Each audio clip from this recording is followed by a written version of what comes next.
vidéo pour vous présenter mes petits do-it-yourself pour redécorer sa chambre très facilement et pour pas très cher. Je sais qu'on n'a pas toutes les moyens d'acheter 4 tonnes de décoration. Moi la première, quand je vois les prix chez Maison du Monde ou quoi que ce soit, ça refroidit très vite. Du coup j'ai décidé de vous montrer quelques petits trucs pour redécorer votre chambre assez originalement.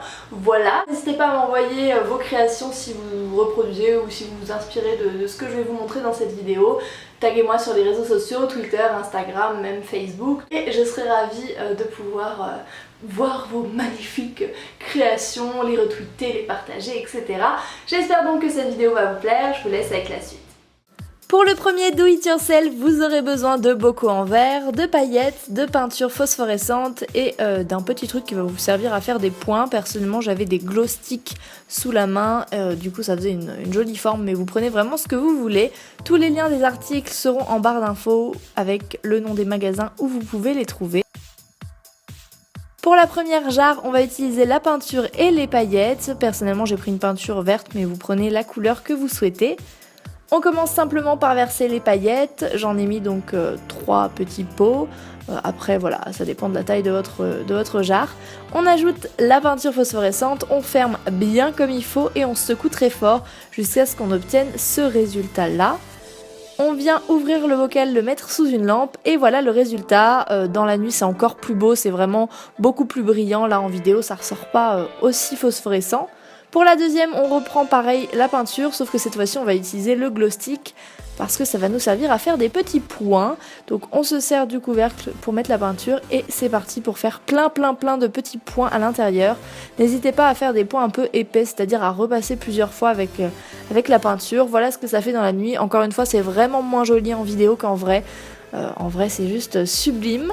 Deuxième petit do-it-yourself, le tableau mémo. Ça c'est vraiment quand vous êtes nul en travaux manuels comme moi.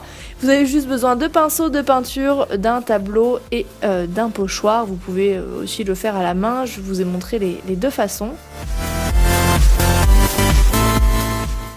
On prend un tableau en liège et on vient prendre le pochoir. Personnellement je vais utiliser de la peinture rose, mais encore une fois vous faites à votre goût.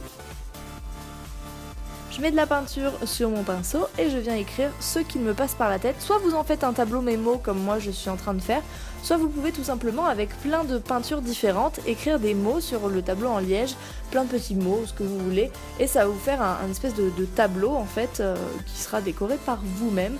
Donc vous pouvez voir que moi j'arrive à tracer les lettres sans pochoir, vous pouvez comme ça varier les lettres parce que sinon c'est vrai que ça fait un peu monotone, mais encore une fois vous pouvez également adapter selon vos envies et vos capacités, hein. Autant vous dire que moi mes capacités manuelles sont très limitées. J'ai décidé d'utiliser en mémo parce que c'est vraiment toujours utile d'avoir ça dans sa chambre, et quand on colle plein de post-it de couleurs différentes ça fait un petit peu de gaieté, de couleur pour cet automne-hiver qui arrive, ça fait pas de mal. J'utilise une couleur pour chaque chose, famille, amis, travail, etc. Et voilà, c'est posé dans ma chambre comme ça je n'oublie jamais. Troisième et dernier do it yourself, celui que je préfère, vous aurez besoin d'un filet de pêche décoratif, c'est très facilement trouvable sur internet. De pinces à linge en bois, personnellement j'utilise des pinces à linge de taille normale, mais vous pouvez utiliser des mini pinces à linge. Et des photos carrées, donc celles-ci viennent de chez Polabox. Polabox c'est un site qui propose de vous imprimer vos photos Instagram en format carré. C'est vraiment génial pour ce type de do it yourself. Je viens planter 2 petits clous tout petits en haut de mon mur. Vous pouvez demander à votre parent, à un papa ou à un maman ou à une maman si jamais vous n'y arrivez pas. On met ensuite le filet au mur et voilà, vous n'avez plus qu'à clipper vos photos avec les pinces à linge. Je vous en ai montré qu'une parce qu'au final c'est un petit peu le même principe. Voilà ce que ça donne une fois fini, je trouve ça vraiment sympa. Vous pouvez les disposer comme vous voulez, les changer, peindre les pinces à linge si vous le souhaitez, et je trouve que c'est un joli pêle-mêle marin. Voilà les filles, j'espère que ça vous a plu. N'hésitez pas à m'envoyer toutes vos créations via les réseaux sociaux, tous mes liens sont en barre d'infos. Je vous retrouve samedi pour une prochaine vidéo. Bye bye.